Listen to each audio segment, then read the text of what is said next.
Bienvenue dans ce deuxième cours. Dans le premier cours, nous avons compris le problème. On veut apprendre à reconnaître des emails spam et des emails normaux. Aujourd'hui, on résout une étape fondamentale. Comment transformer un email en nombre? C'est une étape essentielle parce qu'un réseau de neurones ne comprend pas directement les phrases. Dans le cours précédent, nous avons créé un premier email, nous lui avons associé une bonne réponse et nous avons vu l'idée d'un vecteur. Mais ce vecteur était écrit un peu à la main. Aujourd'hui, nous allons automatiser cette transformation pour plusieurs emails. Dans le cours 2, on ne veut plus écrire le vecteur à la main, on veut construire une fonction qui transforme automatiquement chaque email en nombre. Le but, c'est de passer d'un seul exemple manuel à un vrai petit jeu de données numériques.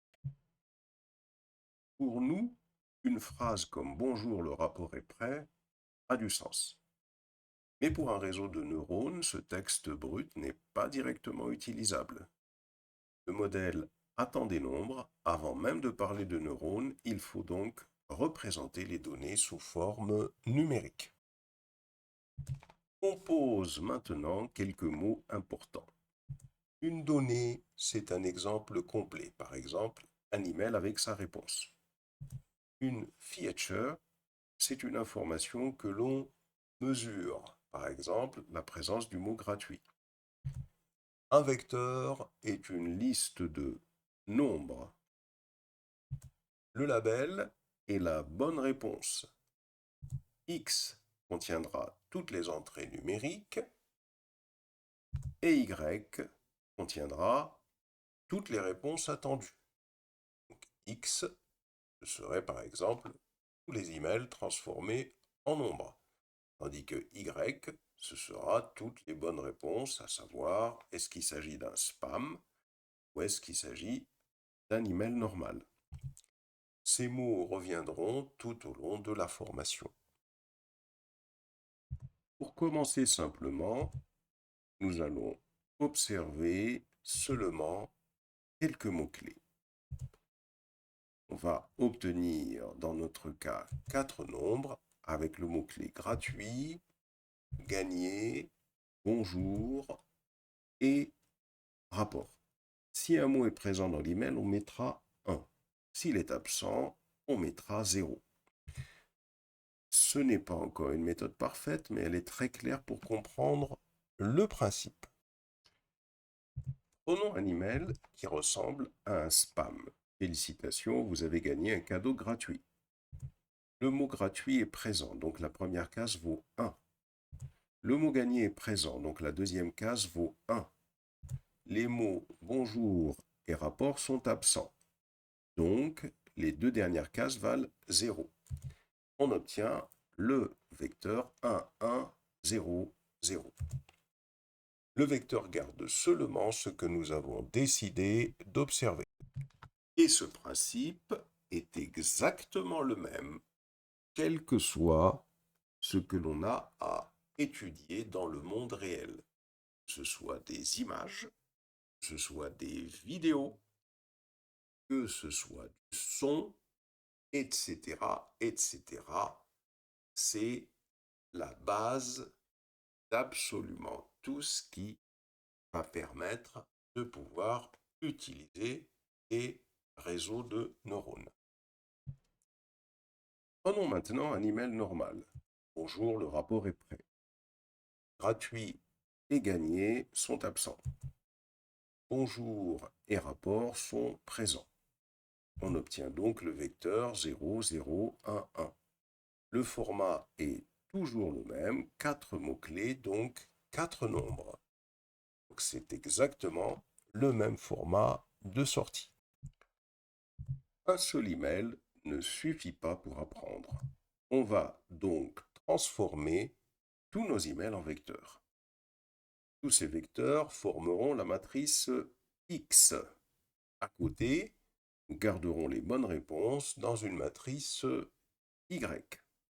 C'est exactement la matrice X qui contient toutes les entrées et la matrice Y qui contient toutes les réponses attendues, que l'on donnera plus tard au modèle pour qu'il l'apprenne.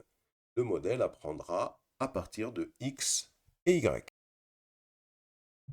En Python, on peut représenter un vecteur avec une liste. Mais pour les calculs de machine learning, on utilise souvent NumPy.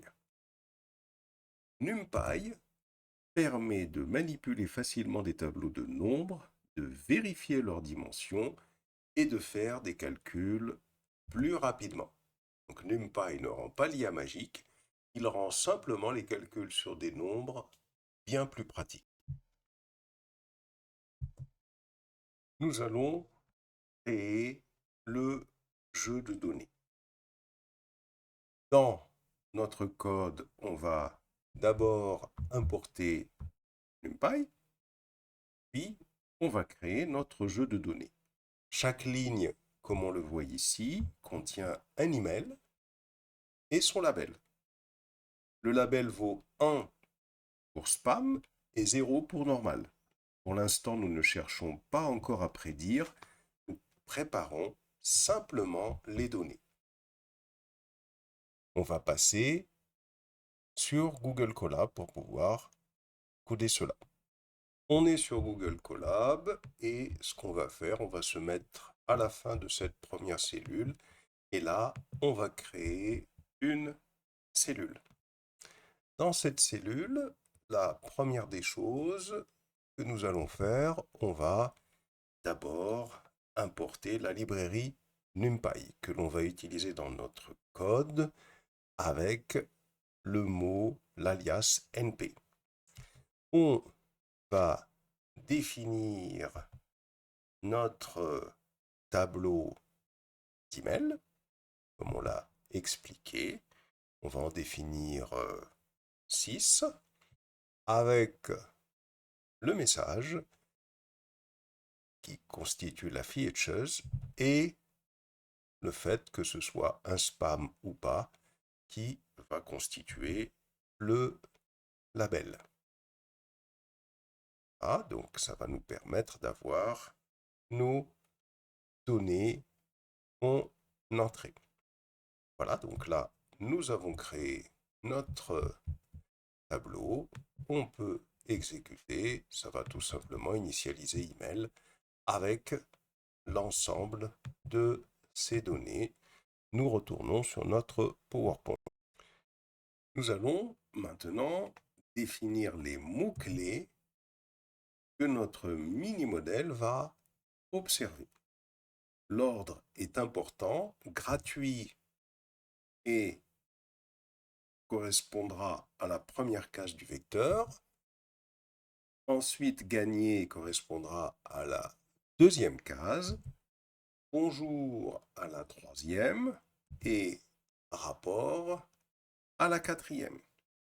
Et on affichera, bien évidemment, les mots clés à observer. Nous passons sur notre Google Colab. On se place dans la même cellule. Alors, avant tout, nous allons afficher l'ensemble des mails qui existent dans ce jeu de données. Et pour ça, on va utiliser, alors d'abord, nous allons indiquer qu'on va afficher notre jeu de données. Puis, on va utiliser une boucle for. Cette boucle for va parcourir l'ensemble des emails. Elle va récupérer dans une variable l'email et dans une autre variable, elle va récupérer le label. Il est important de comprendre ce fonctionnement. Et pour bien le comprendre, on va demander à afficher à chaque fois le contenu de cette variable. On va voir que ça va correspondre à cette dernière colonne, le label, et le contenu de la variable email. Voilà. Donc, il est vraiment très important de comprendre comment est-ce que on procède pour récupérer les données de l'email. On va exécuter cela déjà. Et là, on voit que Là, notre jeu de données, le 1 et l'email correspondant. Donc voilà comment on fait pour récupérer l'ensemble des éléments d'un tableau.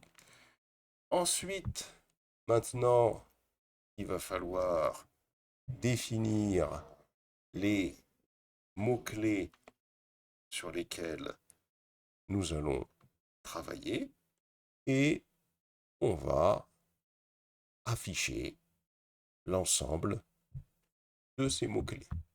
J'exécute. Ah, donc si je vais un petit peu plus bas, voici donc l'ensemble de nos mots-clés sont dans le tableau mots-clés qui est ici. Nous retournons sur notre PowerPoint pour continuer nos explications. On va maintenant écrire la fonction qui transforme un email en vecteur.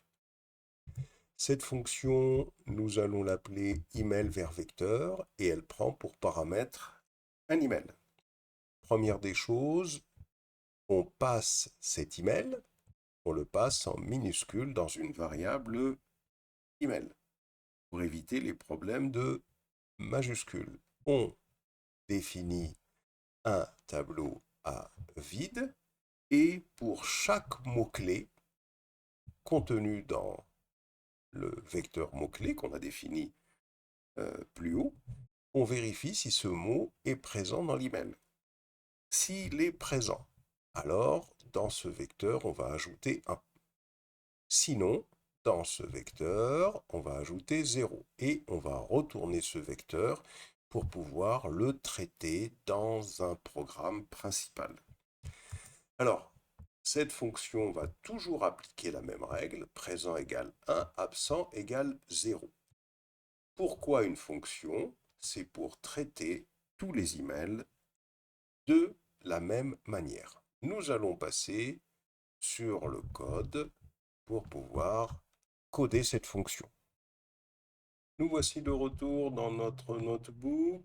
On va descendre plus bas ici et on va créer une nouvelle cellule. Alors, bien évidemment, si vous refermez votre notebook, vous pouvez, quand vous l'ouvrez, lancer tout exécuter pour que toutes les cellules précédentes soient réexécutées. Ici, d'abord, nous allons créer notre fonction email vers vecteur. Cette fonction prend pour paramètre email. Comme on l'a expliqué, elle va récupérer dans une variable email l'email en minuscule, puis on initialise un vecteur A vide et on va parcourir l'ensemble des mots-clés. Chaque mot-clé va être stocké dans une variable mot. Ce mot-clé va être recherché dans l'email. S'il n'existe pas dans l'email, qui est passé en paramètre, alors on ajoute un à vecteur. Autrement, s'il existe, eh bien, on ajoute 0. Alors c'est plutôt l'inverse, c'est-à-dire si le mot est dans l'email, on ajoute 1, et s'il n'existe pas, on ajoute 0. Et on va bien évidemment retourner un vecteur email pour pouvoir l'utiliser dans notre code. On peut exécuter donc cette fonction et puis on va aller la tester ici un petit peu plus bas.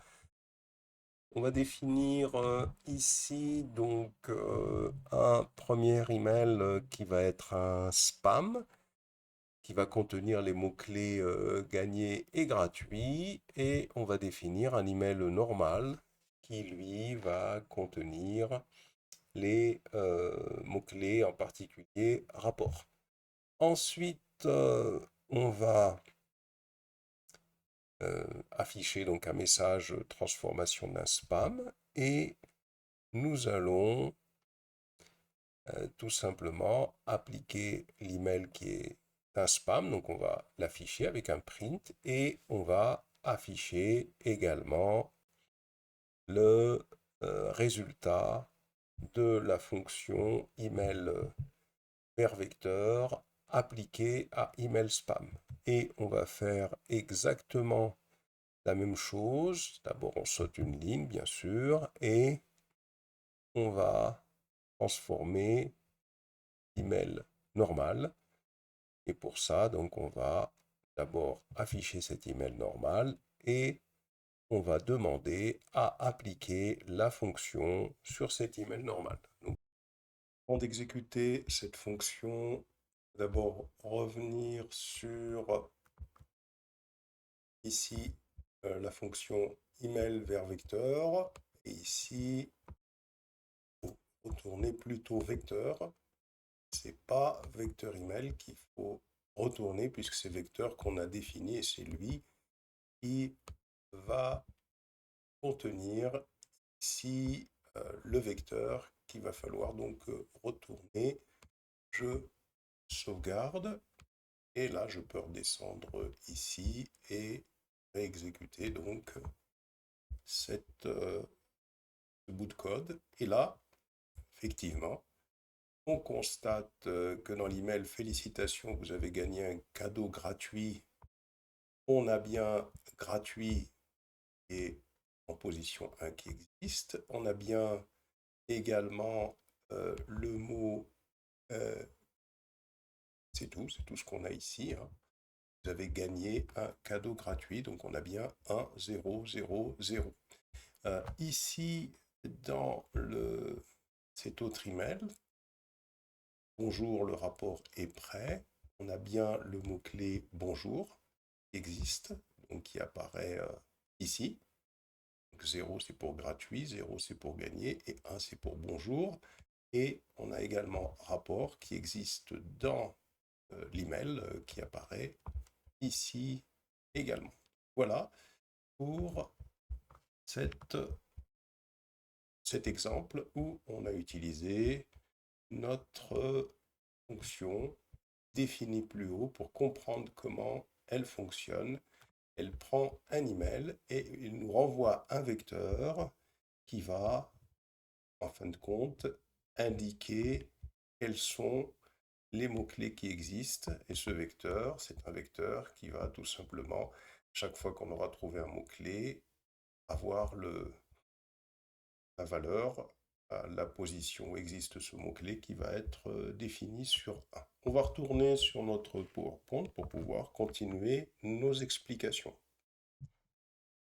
Nous pouvons maintenant construire X et Y. X contient tous les emails transformés en vecteurs et Y, lui, va contenir toutes les bonnes réponses. Alors ici, on a cette première instruction X NP, donc on fait appel à la librairie NumPy Array pour pouvoir avoir un tableau NumPy. Email vers vecteur, email for email, on va parcourir l'ensemble des emails existants dans le tableau qu'on a défini plus haut et à chaque email on va lui appliquer la transformation. Ça veut dire qu'on va avoir, pour chaque email, on va avoir un tableau numérique de vecteurs, un vecteur numérique. Et ici, cette valeur label ne nous sert strictement à rien, mais on est obligé de la donner à ce niveau-là pour que cette instruction np-array comprenne qu'elle récupère uniquement que la première valeur. On fait exactement la même chose ici pour le label, le principe est le même, et donc on va avoir un tableau de NumPy uniquement avec le label.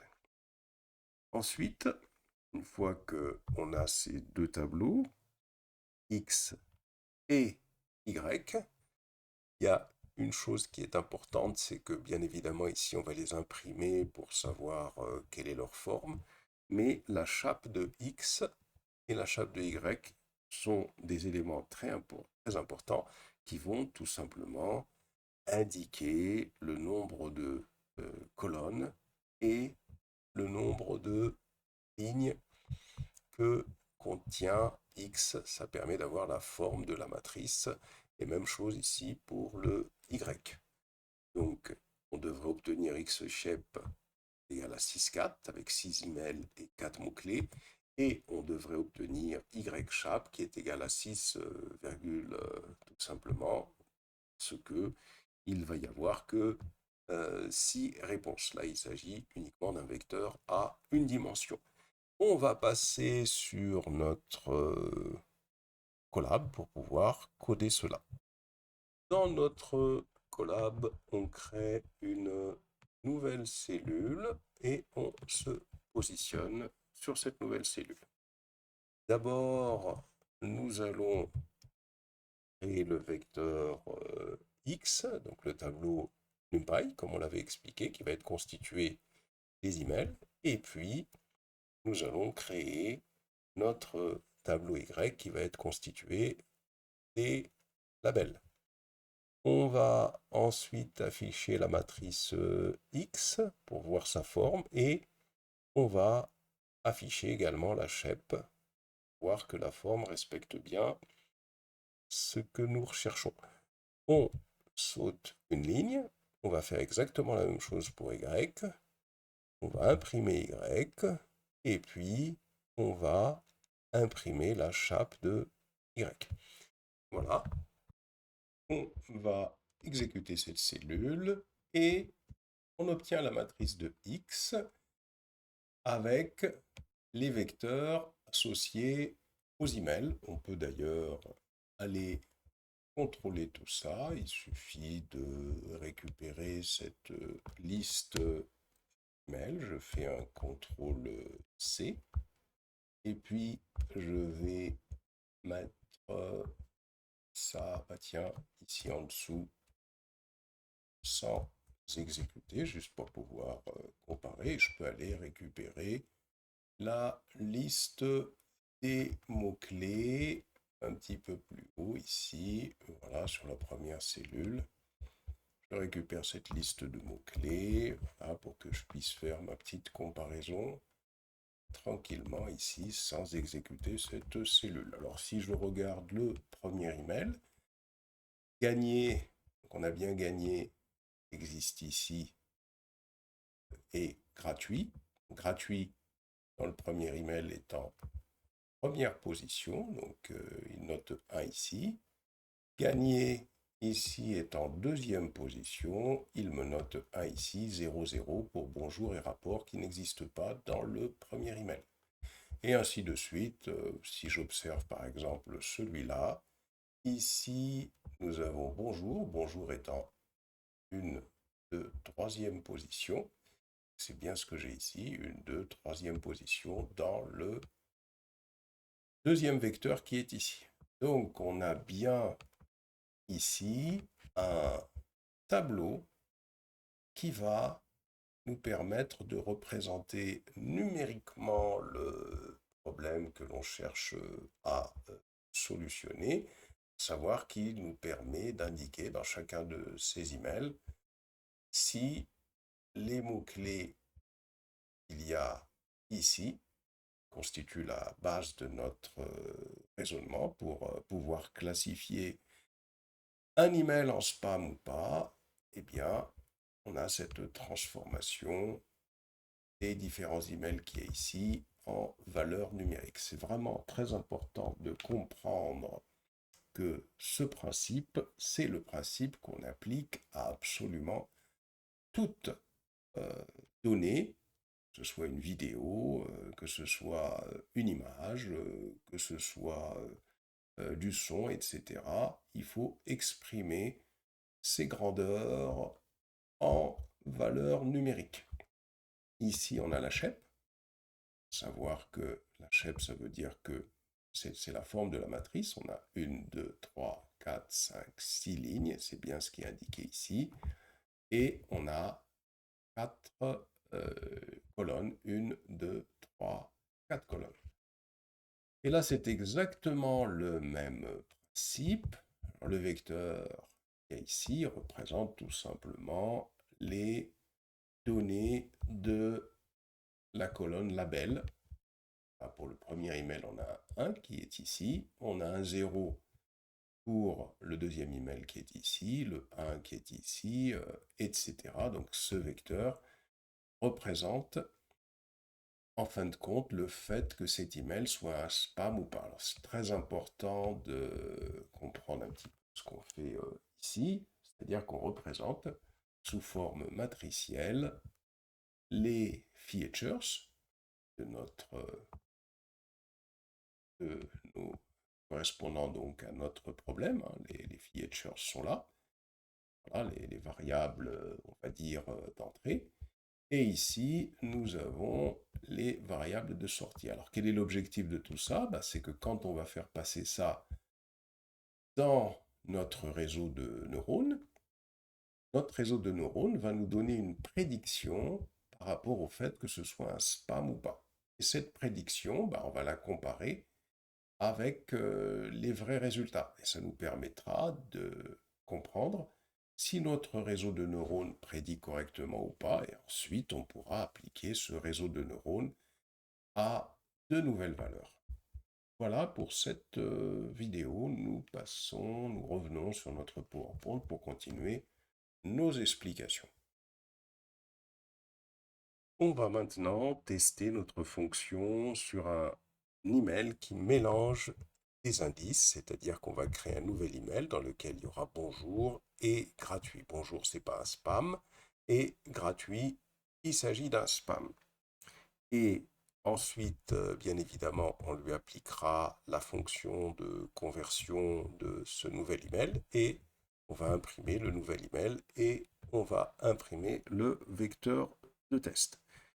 Donc, l'objectif ici, c'est que, alors attention, on ne fait pas encore de prédiction, on va préparer seulement le vecteur que le futur neurone recevra. Voici le résultat possible.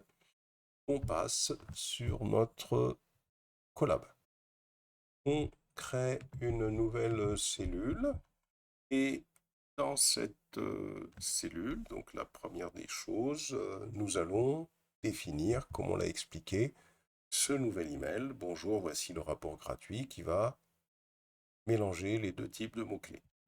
Ensuite, on va tout simplement donc définir notre vecteur de test associé à cet email avec la fonction qu'on avait définie plus haut. Et on va imprimer ce nouvel email avec un print nouvel email et nous allons également imprimer le vecteur correspondant, donc le vecteur de test. Et on exécute. Donc nouvel email, voici. Bonjour, voici le rapport gratuit. Le vecteur correspondant, on a bien le 1 qui correspond à gratuit. On a bien le 1 qui est ici, qui correspond à bonjour, et le 1 qui correspond à rapport. Donc, ça fonctionne bien, ça nous donne le bon résultat. On retourne sur notre PowerPoint. En conclusion de cette vidéo, il faut retenir qu'un réseau de neurones ne reçoit pas de texte brut. On choisit des features. Ici, il s'agissait des mots-clés. Chaque email devient un vecteur de 0 et de 1. Tous les vecteurs forment la matrice X. Toutes les bonnes réponses forment le vecteur Y.